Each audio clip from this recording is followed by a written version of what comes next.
गुजरात की राजधानी अहमदाबाद में गुरुवार को दोपहर के करीब एक दिल दहला देने वाला विमान हादसा हुआ। एयर इंडिया की इंटरनेशनल फ्लाइट AI 171 जो अहमदाबाद से लंदन के लिए रवाना हुई थी, टेक ऑफ के महज 7 सेकंड के बाद दुर्घटनाग्रस्त हो गई। इस विमान में कुल 242 लोग सवार थे, जिसमें 223 यात्री और 12 क्रू मेंबर शामिल थे। शुरुआती रिपोर्ट के अनुसार विमान अहमदाबाद एयरपोर्ट से उड़ान भरते ही तकनीकी खराबी के कारण नियंत्रण खो बैठा और पास के मेघानी नगर क्षेत्र में स्थित एक डॉक्टरों के हॉस्टल की इमारत से जा टकराया। घटनास्थल से उठता घना काला धुआं और आग की लपटें पूरे इलाके में फैल गई। चश्मदीदों के मुताबिक टक्कर इतनी जोरदार थी कि आसपास के घरों की खिड़कियां तक हिल गई और पूरे इलाके में अफरा तफरी मच गई।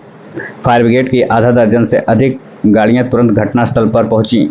NDRF, पुलिस और बचाव दल ने तुरंत राहत और बचाव कार्य शुरू कर दिया। अहमदाबाद फायर ब्रिगेड के प्रमुख के मुताबिक राहत कार्य युद्ध स्तर पर चल रहा था। हालांकि इस भीषण हादसे में 200 से अधिक लोगों की मौत की पुष्टि हो चुकी है, लेकिन आंकड़ा अभी भी बढ़ सकता है। खबरों के मुताबिक बताया जा रहा है कि केवल एक यात्री जीवित निकला है, जिसे गंभीर हालात में अस्पताल में भर्ती कराया गया है। विमान के गिरते ही जमीन पर भी तबाही मची।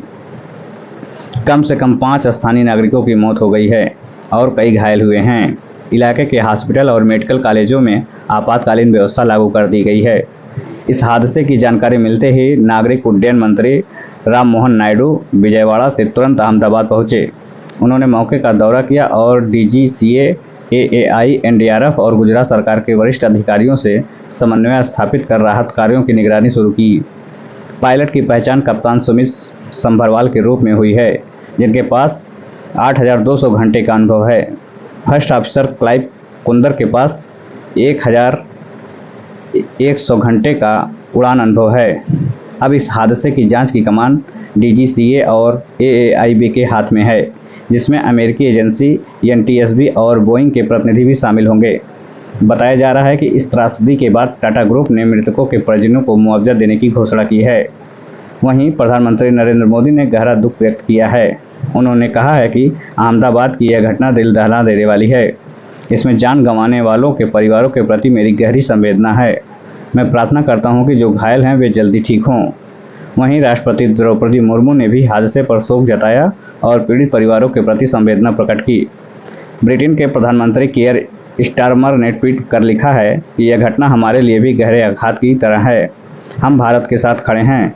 ब्रिटिश नागरिकों के परिजनों को हर संभव सहायता दी जाएगी। ब्रिटिश सम्राट चार्ल्स III और महारानी कैमिला ने भी गहरी संवेदना व्यक्त करते हुए भारत को समर्थन का भरोसा दिलाया। वहीं कांग्रेस अध्यक्ष मल्लिकार्जुन खड़गे, गृह मंत्री अमित शाह, गुजरात के मुख्यमंत्री भूपेंद्र पटेल पर शोक जताया है। बोइंग कंपनी ने बयान जारी करते हुए कहा कि हम भारतीय एजेंसियों के साथ मिलकर इस हादसे की पूरी जांच में सहयोग कर रहे हैं। जब एक विमान उड़ान भरता है तो सैकड़ों सपने उसके साथ आसमान छूते हैं, लेकिन जब वे लौट न पाएं तो एक देश की आत्मा थम जाती है। अहमदाबाद हादसा सिर्फ एक विमान का नहीं, यह पूरे देश के विश्वास पर गिरी बिजली है।